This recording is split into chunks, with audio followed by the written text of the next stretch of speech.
प्रिय विद्यार्थियों, BSc part second organic chemistry की क्लास में आज पुनः स्वागत है। पिछले वीडियो लेक्चर में हमने आपको फिनॉल्स के बारे में बताया था तथा ये भी बताया था ये क्या होते हैं यानी फिनाइल रिंग के ऊपर डायरेक्टली OH समूह जुड़ा हुआ होता है तो उसको फिनॉल्स कहते हैं। इसका क्लासिफिकेशन बताया था, यानी नंबर ऑफ OH ग्रुप के आधार पर इनको mono, di, tri and polyhydric phenols कहते हैं।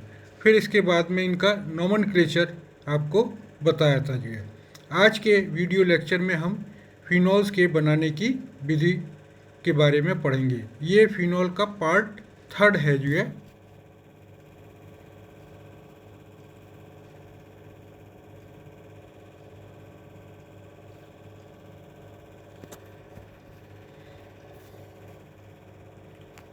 तो जैसा कि अभी मैंने आपको बताया कि आज हम फिनॉल के बनाने की विधियों के बारे में पढ़ेंगे। सबसे पहला मेथड है फ्रॉम कोलतार, यानी जो फिनॉल है वो काफ़ी लार्ज स्केल में वो कोलतार से प्राप्त किया जाता है, क्योंकि कोलतार में बहुत सारे प्रकार के मोनोहाइड्रिक फिनॉल्स पाए जाते हैं तथा फिनॉल का जो इंडस्ट्रियल उत्पादन है वो कोलतार से ही किया जाता है। कोलतार के मध्य भाग से या मिडिल भाग से तथा भारी तेल अंशों में फिनॉल पाया जाता है तथा मध्य तेलों में मुख्य रूप से फिनॉल, क्रीसॉल, जाइलिनॉल आदि पाए जाते हैं, जबकि भारी तेल जो होते हैं उनमें कुछ क्रीसॉल होते हैं तथा उच्चतर फिनॉल्स, नेफ्थॉल आदि पाए जाते हैं। जब इन तेलों का प्रभाजी आसवन यानी फ्रैक्शनल डिस्टिलेशन किया जाता है तो उससे ये अलग अलग किए कर लेते हैं। अब यहाँ पे एक नया टर्म आया, प्रभाजी आसवन। प्रभाजी आसवन क्या होता है? ये हम जो सिंपल डिस्टिलेशन होता है उसमें हम क्या करते हैं, कोई दो कंपाउंड्स को मिला देते हैं, जिस दो लिक्विड हो सकते हैं, एक लिक्विड एक सॉलिड होता है उनका जो बॉइलिंग पॉइंट है, यानी दो लिक्विड है तो दो डिफरेंट बॉइलिंग पॉइंट होंगे, तो जिसका बॉइलिंग पॉइंट कम होगा वो पहले डिस्टिल हो जाएगा। लेकिन उसमें क्या होता है कि उसका दोनों का पहले वाले का भी पोर्शन आ जाता है। इसमें एक विशेष प्रकार की हमारे पास एपरेटस होता है। उस एपरेटस को फ्रैक्शनल डिस्टिलेशन एपरेटस कहते हैं जब उस एपरेटस में जब हम इसके मिक्सचर को रखते हैं तो अलग अलग बॉइलिंग पॉइंट्स वाले कंपाउंड अलग अलग सेपरेट कर लिए जाते हैं। जिसका बॉइलिंग पॉइंट कम होता है वो पहले डिस्टिल हो जाता है और जिसका बॉइलिंग पॉइंट ज़्यादा होता है वो बाद में डिस्टिल हो जाता है। इसलिए अलग अलग बॉइलिंग पॉइंट वाले कंपाउंड्स को अलग अलग कर लेते हैं। अब हम एक स्कीम के थ्रू हम आपको बताएंगे कि कोलतार डिस्टिलेशन से किस प्रकार से हम फिनॉल्स या और दूसरे जो क्रीसॉल या जाइलिनॉल्स या हायर फिनॉल्स हैं किस तरीके से प्राप्त करे जा सकते हैं।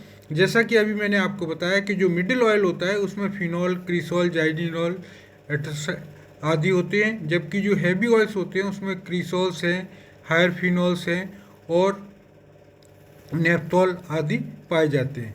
तो हम क्या करते हैं, इन दोनों के मिक्सचर को यानी मिडिल ऑयल को और हैवी ऑयल दोनों के मिक्सचर को लेते हैं और उसको ठंडा करके उसमें NaOH मिला देते हैं। तो जिससे क्या होता है कि उसका सोडियम साल्ट बन जाता है, यानी सोडियम फिनॉक्साइड्स बन जाते हैं। अब इसको हम ठंडा कर लेते हैं और कार्बन डाइऑक्साइड गैस प्रवाहित कर जलीय माध्यम में इसका अपघटन कर लेते हैं, जिससे फिनॉल प्राप्त हो जाते हैं और सोडियम कार्बोनेट प्राप्त होता है। फिनॉल्स एक से अधिक होते हैं तो इसको अलग अलग करने के लिए हम प्रभाजी आसवन या फ्रैक्शनल डिस्टिलेशन का इस्तेमाल करते हैं, जिससे भिन्न भिन्न फिनॉल हमको प्राप्त हो जाते हैं। ये एक इंडस्ट्रियल मेथड है जिसकी सहायता से हम क्या करते हैं फिनॉल्स को प्राप्त करते हैं। दूसरा मेथड है फ्रॉम डायजोनियम साल्ट, यानी डायजोनियम लवणों से डायजोनियम साल्ट्स क्या होते हैं फिनाइल रिंग होता है, उसमें N2 होता है और Cl होता है, उसको हम डायजोनियम लवण कहते हैं। जैसे ये बेंजीन डायजोनियम क्लोराइड्स है, इसको हम प्राप्त करने के लिए क्या करते हैं जो है, एनिलीन लेते हैं। बेंजीन डायोजोनियम का जब हम जल अपघटन करते हैं तो हमें फिनॉल्स प्राप्त होते हैं। और बेंजीन डायोजोनियम प्राप्त करने के लिए हम क्या करते हैं, एनिलीन लेते हैं, उसकी सोडियम नाइट्राइड और HCl के साथ 0 डिग्री सेंटीग्रेड पर अभिक्रिया करते हैं। तो हमें ये एनिलीन है, ये सोडियम नाइट्राइड NaNO2 और HCl हाइड्रोक्लोरिक अम्ल को लेकर कंसनट्रेट लेते हैं और इसको जो है 0 डिग्री सेंटीग्रेड पर अभिक्रिया कराते हैं। तो हमें बेंजीन डायोजोनियम क्लोराइड प्राप्त होते हैं। इसका अम्लीय जल अपघटन H+H2O का मतलब होता है अम्लीय जल अपघटन, और क्षारीय जल अपघटन का मतलब उसको रिप्रेजेंट करते हैं H2O/OH-। ये एक लैब मेथड है जिसमें लैब में इसको बना सकते हैं। एक और तरीका है जो है, एनिलीन को जो है हम सोडियम नाइट्राइड और सल्फ्यूरिक एसिड यानी HCl की जगह सल्फ्यूरिक एसिड की उपस्थिति में करेंगे तो बेंजीन डायोजोनियम सल्फेट यानी बेंजीन डायोजोनियम सल्फेट ये प्राप्त होगा, जिसका हम जो है स्टीम डिस्टिलेशन करते हैं, यानी जल के साथ इसका डिस्टिलेशन करते हैं तो हमें जो है फिनॉल्स जो है प्राप्त हो जाते हैं। N2 अलग निकल जाती है और H2SO4 जो है निकल जाता है। तो इस प्रकार से जो है हमें फिनॉल्स जो है प्राप्त हो जाते हैं। तो ये एक लैब मेथड है। तीसरा मेथड है from sodium salt of sulphonic acid यानी सल्फोनिक अम्लों के सोडियम लवण से। इसमें हम क्या करते हैं कि एरोमेटिक सल्फोनिक अम्लों के सोडियम लवणों को सोडियम हाइड्रोक्साइड के साथ गर्म करते हैं, जिससे फिनॉल हमें प्राप्त होते हैं। जो है किस तरीके से होती है रिएक्शन, ये हमने सल्फोनिक अम्ल बेंजीन सल्फोनिक अम्ल का सोडियम लवण ले लिया जो है, यानी सोडियम बेंजीन सल्फोनेट जो है ले लिया। तो अब इसकी अभिक्रिया जब NaOH से साथ कराते हैं तो पहले सोडियम फिनॉक्साइड बनता है जो है, और फिर इसको जो है हम जल अपघटन कर देते हैं H+H2O, तो हमें फिनॉल्स जो है प्राप्त हो जाते हैं। और सोडियम सल्फाइड Na2SO3 जो है वो बाई प्रोडक्ट के रूप में प्राप्त होता है जो है। इसका एक और भी मेथड है जिसमें जो है हम सल्फोनिक अम्ल से प्राप्त कर सकते हैं। क्या करते हैं कि बेंजीन को, जो बेंजीन होती है उसको हम फ्यूमिंग सल्फ्यूरिक अम्ल के साथ गर्म करते हैं। फ्यूमिंग सल्फ्यूरिक एसिड क्या होता है जो है H2SO4, जिसमें अधिक मात्रा में सल्फर ट्राइऑक्साइड जो है पाई जाती है, उसको हम फ्यूमिंग सल्फ्यूरिक एसिड कहते हैं। जब इसके साथ करते हैं तो मेटा डाई सल्फोनिक एसिड जो है हमें प्राप्त होता है जो है। अब इसकी KOH के साथ अभिक्रिया करेंगे तो हमें जो है रिसोर्सनॉल यानी 1,3 डाइहाइड्रोक्सी बेंजीन प्राप्त होता है जो है। ये 1,3 डाइहाइड्रोक्सी बेंजीन, ये इसको रिसोर्सनॉल कहते हैं। तो इस तरीके से फिनॉल और रिसोर्सनॉल को हम प्राप्त कर सकते हैं। चौथा मेथड है डीकार्बोक्सिलेशन ऑफ फिनोलिक एसिड। जब फिनोलिक अम्लों को यानी ortho hydroxy benzoic acid, phenolic अम्ल कौन से हुए, यानी जिसमें एक COOH ग्रुप भी उपस्थित है और एक OH ग्रुप भी उपस्थित है, उसको हम फिनोलिक अम्ल कहते हैं। जब इसको सोडा लाइम क्या होता है, NaOH प्लस कैल्शियम ऑक्साइड का मिश्रण होता है, इसको हम सोडा लाइम कहते हैं। जब इसके साथ गर्म करते हैं तो CO2 जो है निकल जाती है और हमें फिनॉल्स प्राप्त हो जाते हैं जो है। तो पहले इसका सोडियम लवण बनता है जो है, फिर उसके बाद इसमें से जो है CO2 निकल जाती है और हमें फिनॉल्स प्राप्त हो जाते हैं। इसको ऑर्थो हाइड्रोक्सी बेंजोइक एसिड को सैलिसिलिक एसिड भी कहते हैं जो है। पांचवा मेथड है जो है फ्रॉम एरोमेटिक ग्रिग्नार्ड रिएजेंट। जब हम एरोमेटिक ग्रिग्नार्ड रिएजेंट को ऑक्सीकृत करते हैं और जो उत्पाद प्राप्त होता है उसको जल अपघटित करते हैं तो फिनॉल प्राप्त होता है जो है। किस तरीके से जो है, यहाँ हम ले रहे हैं जो है फिनाइल मैग्नीशियम ब्रोमाइड ये लिया हमने, ये फिनाइल ग्रुप है, ये मैग्नीशियम है, ये ब्रोमाइड। फिनाइल मैग्नीशियम ब्रोमाइड को जब हम ऑक्सीजन के साथ गर्म करते हैं तो हमें जो है ये ऑक्सीजन ये इसमें इंसर्ट हो जाता है, फिनाइल ऑक्सो मैग्नीशियम ब्रोमाइड प्राप्त होता है। इसका जलीय अपघटन करने पर हमें, अम्लीय जल अपघटन करने पर फिनॉल और मैग्नीशियम ब्रोमो हाइड्रोक्साइड जो है बाई प्रोडक्ट के रूप में प्राप्त हो जाता है। तो इस तरीके से ये जो है, यहाँ एक चीज़ ध्यान रखने वाली है, क्योंकि ऑक्सीजन O2 है, या तो हम हाफ O2 लें, और यदि O2 ले रहे हैं तो यहाँ पे हमें 2 मोल जो है किसके लेने पड़ेंगे, जो है फिनाइल मैग्नीशियम ब्रोमाइड के लेने पड़ेंगे, जिससे हमें जो है 2 मोल फिनॉल के प्राप्त होते हैं। नेक्स्ट मेथड है जो है हमारा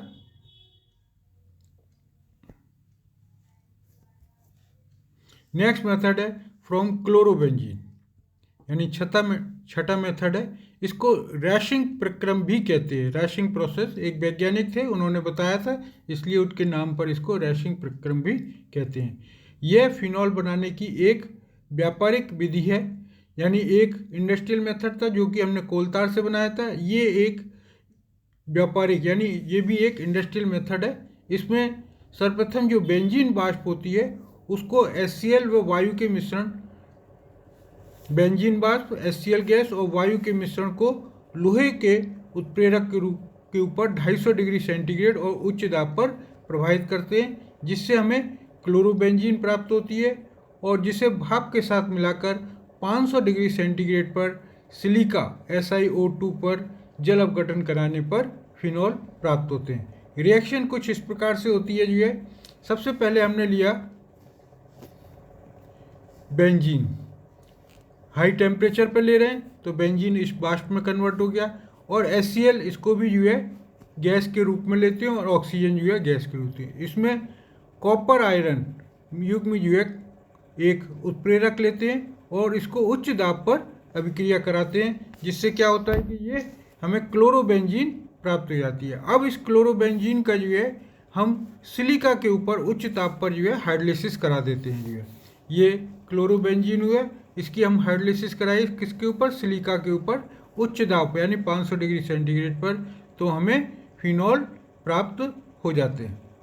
अब इसको हम क्या करते हैं जो है कि HCl को बेंजीन, प्राप्त HCl बेंजीन को क्लोरोबेंजीन में परिवर्तित करने का काम जो है आता है। इस प्रकार यह प्रक्रम जो है लगातार चलता रहता है। जो HCl हमारा बना वो वापस बेंजीन वाष्प को जो है किसमें, क्लोरोबेंजीन में कन्वर्ट कर देता है। यानी हमें क्या चाहिए था जो है, क्लोरीन HCl गैस चाहिए थी जो है, ऑक्सीजन चाहिए थी और बेंजीन वाष्प, यानी हम थोड़ी सी जो है HCl लिया और इससे जो है क्लोरोबेंजीन में, क्लोरोबेंजीन को जब सिलिका के ऊपर उच्च ताप पर गर्म करते हैं तो फिनॉल बनता है जो है, फिनॉल बना और बाई प्रोडक्ट के रूप में HCl बना। यही HCl जो है पुनः हमारे जो है यहाँ पर काम में आ जाता है, जो क्लोरोबेंजीन यानी बेंजीन को क्लोरोबेंजीन में परिवर्तित कर देता है। ये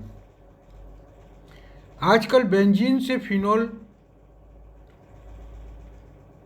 बेंजीन के ऑक्सीकरण द्वारा बनाया जाता है। आजकल क्या करते हैं हम जो है बेंजीन को फिनॉल, बेंजीन से फिनॉल में जब कन्वर्ट करते हैं तो बेंजीन का ऑक्सीकरण करते हैं जो है, तो बेंजीन और वायु के मिश्रण को 310 डिग्री सेंटीग्रेड पर vanadium pentoxide V2O5, vanadium pentoxide V2O5 के ऊपर प्रभावित करते हैं, तो बेंजीन ऑक्सीकृत होकर फिनॉल में कन्वर्ट हो जाती है। ये बेंजीन है, हाफ O2 लिया, वेनेडियम पेंटाऑक्साइड लिया, तो ये ऑक्सीजन डायरेक्टली जो है इसमें जुड़ जाती है, 310 डिग्री सेंटीग्रेड पर अभिक्रिया कराई जाती है और हमें फिनॉल प्राप्त हो जाते हैं।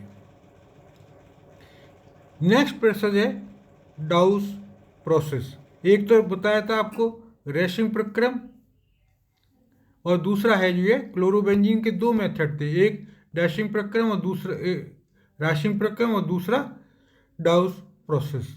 इसमें क्या होता है जो है,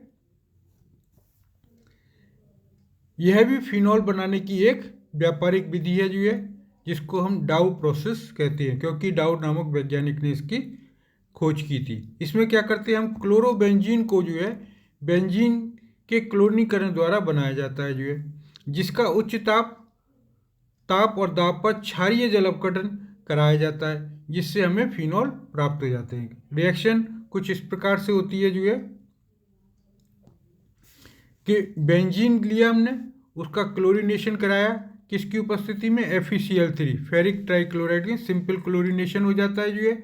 और इस क्लोरोबेंजीन को जब हम NaOH के साथ उच्च ताप और उच्च दाब यानी 200 एटमॉस्फेरिक प्रेशर, 200 वायु दाब पर और 300 डिग्री सेंटीग्रेड पर जब हम गर्म करते हैं तो ये फिनॉल में परिवर्तित हो जाता है और बाई प्रोडक्ट के रूप में NaCl और H2O प्राप्त होते हैं। तो इस प्रकार से जो है हम, ये सिंपल मेथड है जो है, इसमें हम क्या करते हैं कि बेंजीन को क्लोरोबेंजीन में कन्वर्ट कर लिया जो है, और क्लोरोबेंजीन को जो है NaOH के साथ ट्रीट करके जो है उच्च ताप और उच्च दाब पर गर्म करते हैं तो ये फिनॉल में परिवर्तित हो जाती है। आज के वीडियो लेक्चर्स के लिए इतना ही, बाकी की जो मेथड्स हैं वो हम आपको जो है अगले वीडियो लेक्चर्स में बताएंगे। तो आज हमने पढ़ा जो है कि फिनॉल्स बनाने की कौन कौन सी, पहला तो बताया आपको जो है कोल तार से जो है, और दूसरा बताया जो है आपको जो है डायजोनियम क्लोराइड से बताया था जो है ना, किससे बताया था, डायजोनियम क्लोराइड से। और तीसरा method sodium salt of sulphonic acid के, और फिर चौथा था जो है डीकार्बोक्सिलेशन ऑफ फिनॉल। फिनॉल को जो है जब हम सोडा लाइम के साथ गर्म करते हैं तो हमें फिनॉल सैलिसिलिक एसिड यानी हाइड्रोक्सी बेंजोइक एसिड को जो है हम सोडा लाइम के साथ गर्म करते हैं तो फिनॉल प्राप्त होते हैं। और पांचवा मेथड बताया था फ्रॉम एरोमेटिक ग्रेगनार्ड रिएजेंट। छठा आपको क्लोरोबेंजीन का राशिंग प्रक्रम एक, और दूसरा जो है आपको डाउस प्रोसेस जो है बताया। तो इस तरीके से जो है ये कुछ मेथड थे जिसकी सहायता से हम जो है आपको फिनॉल्स जो है प्राप्त कर सकते हैं। तो आज के वीडियो लेक्चर के लिए इतना ही, धन्यवाद।